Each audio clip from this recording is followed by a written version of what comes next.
legacy at CSU is really a legacy of being an advocate and working with women and working with administrative staff of color and being able to look at some of the isms that exist, see where those exist in our community and in our division. And I was very fortunate to have a vice president that was very supportive of that, Keith Miser.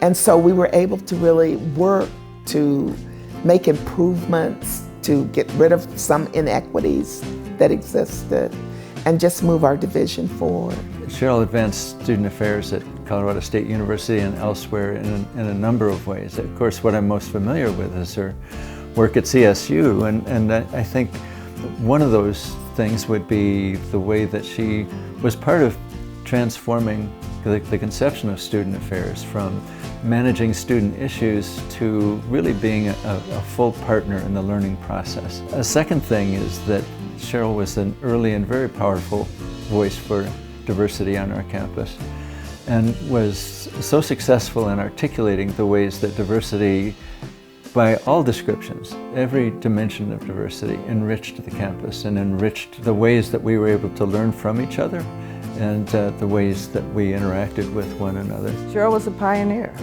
in student affairs in terms of being a woman, rising up in leadership roles, and then an African-American woman as well.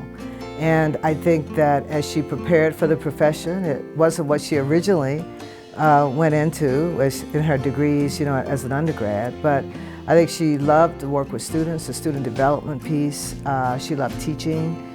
She loved helping students to be successful in higher education. And that was something that she was committed to as she went through her career in student affairs, and then moving into positions of leadership, always keeping that in mind and always a teacher in everything that she did. I think that's really how she contributed, being one of the first out there without a whole lot of role models to guide her way. As a first-generation college student, it never occurred to me that I would come to CSU, get a bachelor's degree, and then get a master's, because I thought really smart people got master's degrees, and I wasn't really smart, although later I learned that being smart is relative, and so I probably was really smart, depending on who you're comparing yourself with. So the adult education degree really worked.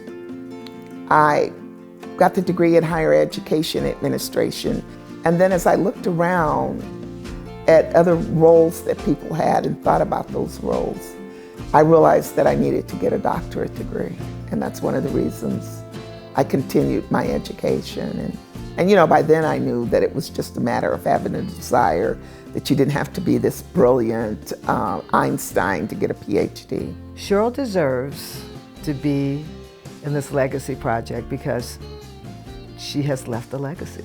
It fits her perfectly. Having grown up in Colorado, having been an undergraduate student here at CSU, getting her master's here at CSU, then going away and then coming back here to serve us as our Associate Vice President in Student Affairs, and the impact that she's had on the hundreds of students, faculty, staff, she deserves it. Cheryl, I want to thank you for teaching me about authenticity, about genuine care, about bringing your whole heart to the work that we do, for bringing laughter into settings that are deadly serious in order to lighten people's hearts and help them to see one another. Cheryl, thank you so much. My career up to this point has been amazing, but that's because of you. And I don't think you realize the impact that you leave with folks, your authenticity. You always just were who you are. So I just want to thank you for being Cheryl.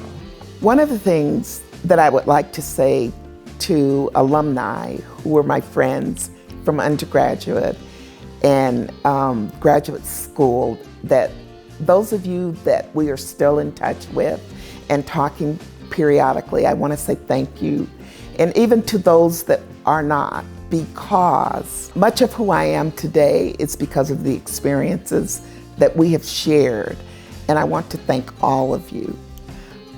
It's been a wonderful experience for me. I treasure it, I value it, and oftentimes we don't get to tell people that.